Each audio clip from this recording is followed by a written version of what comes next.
Hello children, Krishna ma'am here. Welcome to my English class. Today we are going to learn a very interesting poem. The name of the poem is A Photograph, written by Shirley Toulson. Children, whenever we read anything, whenever we study anything, first we look at the title. Now what is the title of this poem? A Photograph. The title itself is very interesting. Now when you say the word photograph, do you recall something? Many memories come to your mind. So the same thing is here in this poem.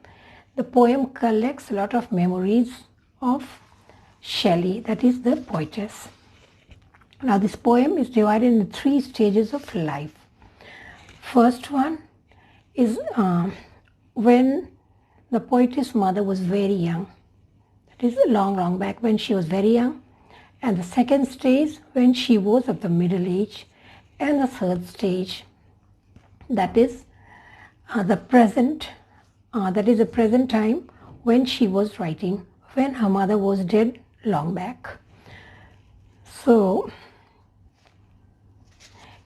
in this poem, the poetess, she has written about the memories told by her mother. When her mother was young, she went to the sea beach and she told her daughter about all those memories, that how did she enjoy that day. So now let's come to the poem. I'll read the poem to you and I will explain to you in 3 stanzas. That is, the cardboard shows me how it was when the 2 cousins went paddling, each one holding one of my mother's hands, and she, the big girl, some 12 years or so, all 3 stood still to smile through their hair at the uncle with a camera. Okay, I'll explain up to here. First of all, what is the cardboard? The cardboard shows me how it was. What it was? The scene, the thing her mother was explaining, that is, it was. So what was that? What was that on the cardboard? First of all, I'll show you what is the cardboard. The cardboard carries a deep meaning here. The cardboard is a hard piece of paper where the photograph is pasted. Nowadays, children, all of you have access to mobile.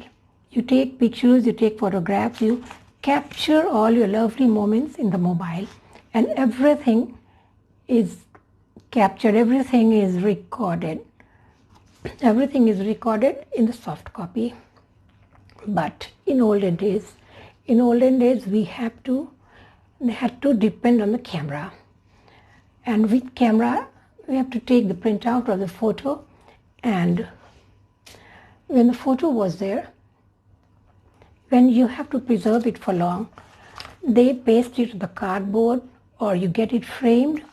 So the cardboard itself is something which shows preservance. So when the picture was pasted on the cardboard, that shows that it had to be preserved. Now there is a contrast over here, because it shows contrast with the life. The life itself is very transient, very short-lived. So the moments captured in that photo, it was pasted on the cardboard. So that was preserved. So now, it shows me how it was when the 2 cousins went paddling. Now what is paddling? In this poem, the mother, she went to a sea beach. So when they went in the shallow water, walking in the shallow water of the sea, that is paddling. So the 2 cousins, who were those cousins? They were Betty and Dolly, the 2 cousins of her mother, and they were younger to her, because here it shows my mother's hand and she, the big girl. Now who was she? Her mother. Who was the big girl? Her mother. Her mother was standing in between, and Betty and Dolly, who were younger to her mother, they were holding her mother's hand, and they smiled through there. They all 3 stood still. Stood still means they were standing there without moving. They were standing to pose for the camera which was held by their uncle. So, okay, smile through the hair. What is smile through the hair? Smile through the hair. Even these lines, these words tell many things. It tells somehow there is a imagery over here. It shows that the sea breeze was blowing, and the hair of all these three girls, it was blowing in the breeze, and it shows the innocence of these three girls also. And all three girls, they had a carefree and innocent look. They were very happy. And as a reader, we can also feel the cool breeze of the sea, which was blowing the hair of the three girls, and they were smiling. They were smiling to pose for the camera. Now, I'll read for the sweet face, my mother's, that was before I was born, and the sea, which appears to have changed less, washed their terribly transient feet. A sweet face, my mother's, that was before I was born. Through these lines, the narrator, the poetess, through these lines, Shelley, she says that her mother was very pretty, and that was before she was born. That's natural, because when this photograph was taken, her mother was hardly 12 years old. So she was very pretty that time. And the sea, which appears to have changed less. Children, these two lines, these are very important lines, because these lines shows the transience of life. That is, life is very short-lived, and the nature is eternal. So here it shows the contrast between the life of human being and the eternal nature of the nature itself. That is, nature is eternal, it never dies, it doesn't change. So here Shelley shows it through the sea, that the sea has not changed at all, while the water of the sea, which washes three children's feet, those feet, it has changed. It has changed means the feet has moved on. Life has moved on, and her mother herself, yes children, the feet has moved on means life has moved on, and all the three girls, they have grown, they are no more now, they are dead.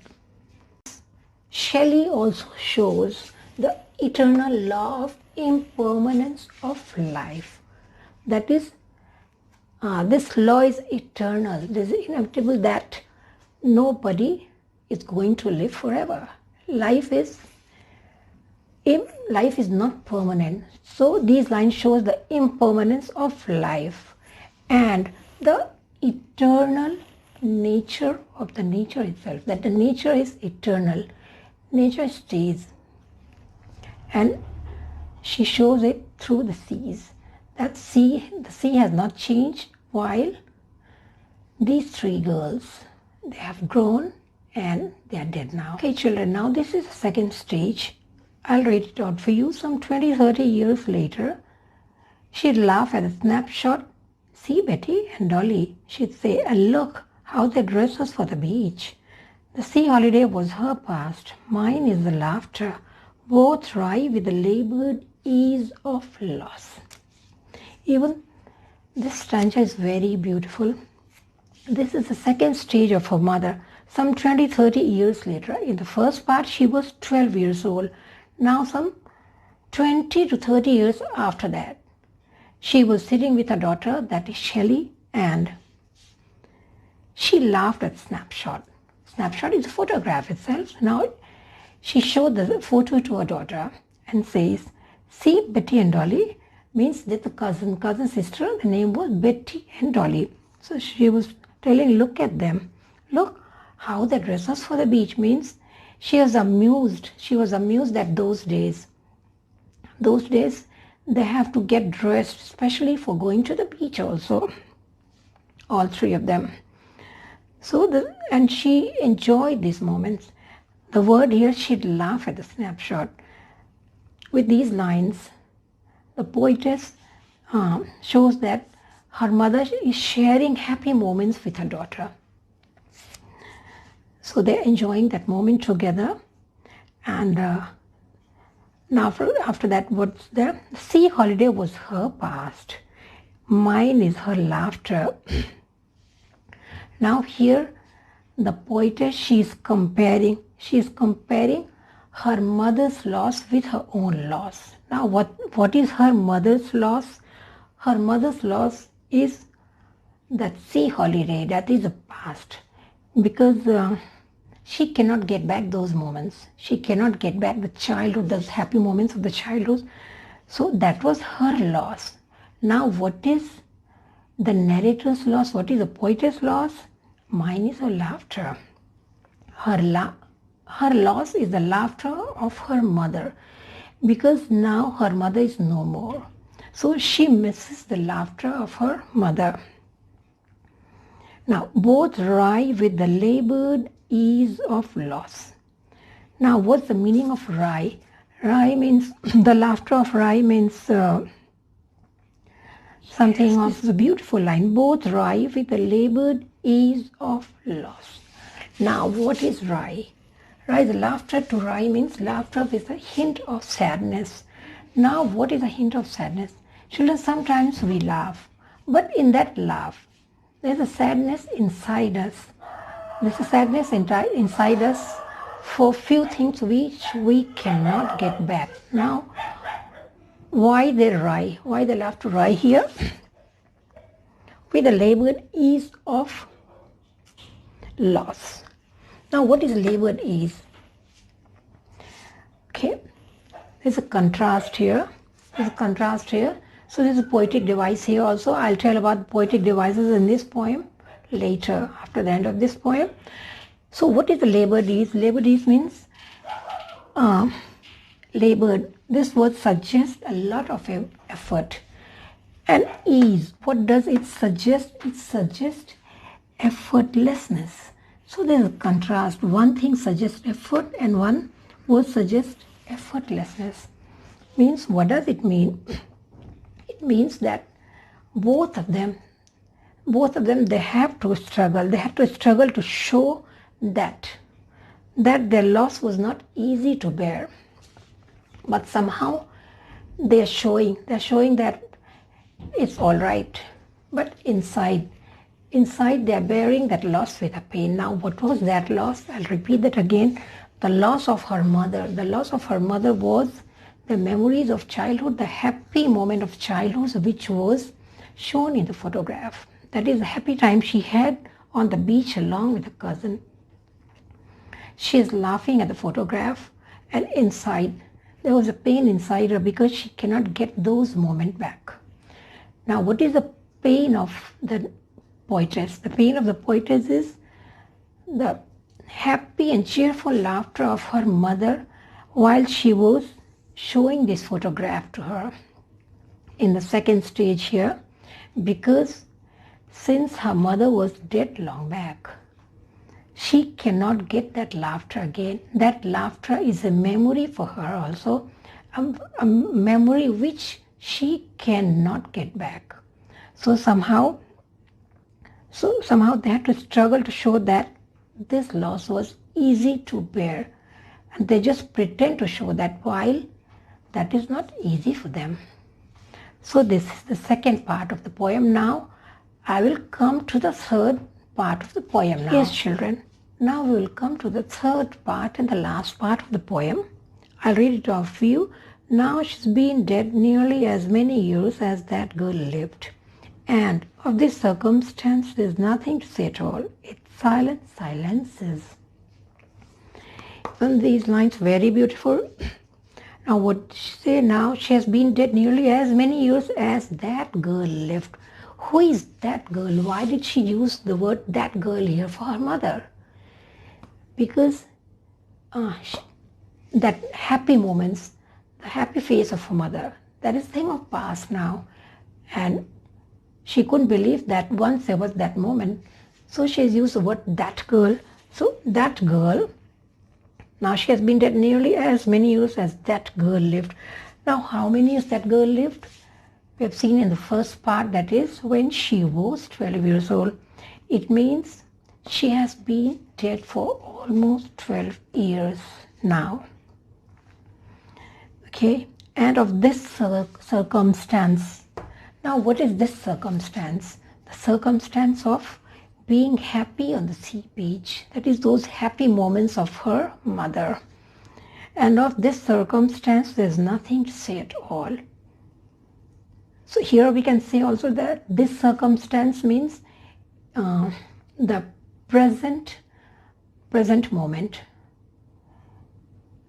We can use both things here. We can say that is a present moment means when her mother had been dead for almost 12 years.